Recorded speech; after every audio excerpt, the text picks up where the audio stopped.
Army chief کے action کے بعد بظاہر پولیس افسران کی درخواست کا معاملہ ختم ہو گیا، افسران نے درخواستیں واپس لے لی۔ دوسری طرف وفاقی وزراء الزام لگا رہے ہیں کہ سب کچھ سندھ پولیس نے بلاول اور پیپلز پارٹی کی ملی بھگت سے کیا ہے۔ اب کوئی کچھ بھی کہے، تحقیقات کا رزلٹ کچھ بھی آئے، ایک سوال تو یہاں پر ناظرین اٹھتا ہے نا، ذرا غور سے سنیے گا۔ مانا آپ کا وقار مجروح ہوا،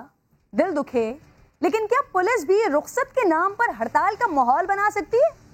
ایک ہی دن ایک ساتھ حرف بحرف ایک جیسی درخواستیں کیسے دی گئیں؟ 2 ماہ چھٹیوں کی درخواست، وہ بھی تنخواہ کے ساتھ۔ ٹاپ لیڈرشپ کی کام چھوڑ احتجاج کی دھمکی، انتہائی خطر۔ سرپرستوں کو آج تو سیاسی فائدہ ہوا ہے، لیکن کل پورا نظام مفلوج ہو سکتا ہے۔ ایک طرح سے جو پولیس سسٹم ہے وہ پورے کا پورا جو ہے وہ اس طرح سے مفلوج ہو گیا تھا کہ اس کی جو ٹائپ ہائرارکی ہے اس نے درخواست تو رخصت کی دی تھی، لیکن عملاً یہ کام چھوڑنے کا معاملہ تھا۔ اور پاکستان کا ایک قانون ہے اسینشل سروسز مینٹیننس ایکٹ 1952،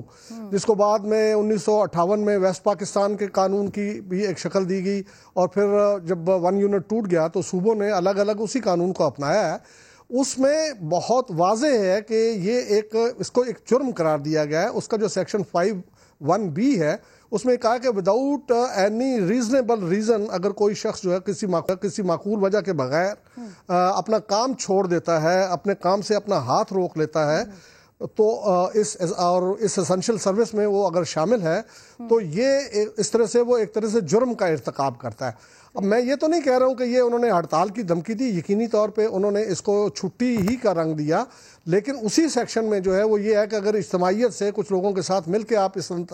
طرح کا کوئی کام کرتے ہیں تو یہ ایک طرح سے آپ ایک جرم کا ارتکاب کر رہے ہیں۔ اب اتنے بڑے منصب پہ بیٹھے ہوئے جو لوگ ہیں انہوں نے اس بات کو نہیں سوچا کہ کراچی کے جو حالات ہیں اور اس وقت جو سچویشن وہاں پہ چل رہی ہے، ابھی پچھلے ہفتے وہاں پہ ایک ہائی پروفائل عالم دین جو ہیں ان کو قتل کر دیا گیا، دھماکوں کی فضا وہاں پہ کبھی کبھی ابھرتی ہے، اسٹریٹ کرائم کے حوالے سے آئے دن ہم رپورٹ بھی کر رہے ہیں، شکایات بھی سنائی دے رہی ہیں۔ آپ کا اصل کام تو وہ تھا، یہ معاملہ بالکل ٹھیک ہے کہ اس کی کوئی اور ریمیڈی ہونی چاہیے تھی، آپ اس کی باضابطہ طور پہ کوئی درخواست دے سکتے ہیں۔ اور کیا اس سے پہلے پولیس افسران جو ہیں وہ اس مختلف جو معاملات ہیں ان کا ریلیف لینے کے لیے عدالتوں سے رجوع نہیں کرتے ہیں؟ وہ ریپرزنٹیشن دے سکتے تھے اپنی گورنر کو یا اس کے بعد پرائم منسٹر اور پریزیڈنٹ آف پاکستان کو۔ اس کی بجائے انہوں نے یہ جو کام چھوڑنے والا، اور اس میں پھر چونکہ اگر ایک بندہ ہوتا تو پھر تو ہم یہ کہتے کہ جی کسی نے اس کا جو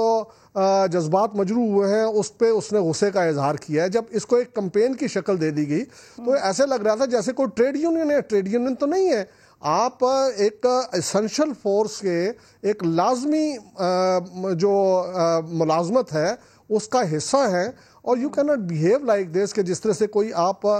کسی فیکٹری کی ٹریڈ یونین ہے، ایک بندے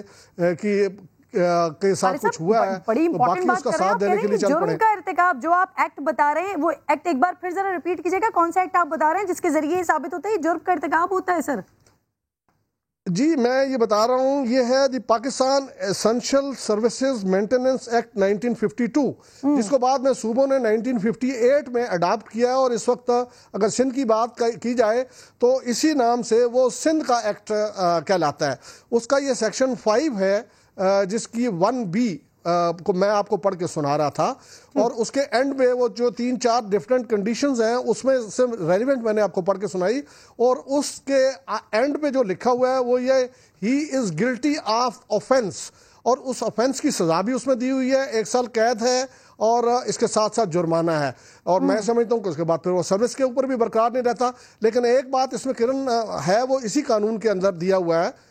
اس کا جو سیکشن 7(3) ہے اس میں یہ لکھا ہوا ہے کہ اس کے حوالے سے کمپلینٹ جو ہے وہ حکومت کا نامزد کردہ کوئی نمائندہ ہی کر سکتا ہے، یعنی اس میں عام آدمی کی کمپلینٹ نہیں ہوتی۔ البتہ مجھے نہیں پتا اس کا اطلاق ہوتا ہے یا نہیں، لیکن اشارے ضرور اس طرف مل رہے ہیں۔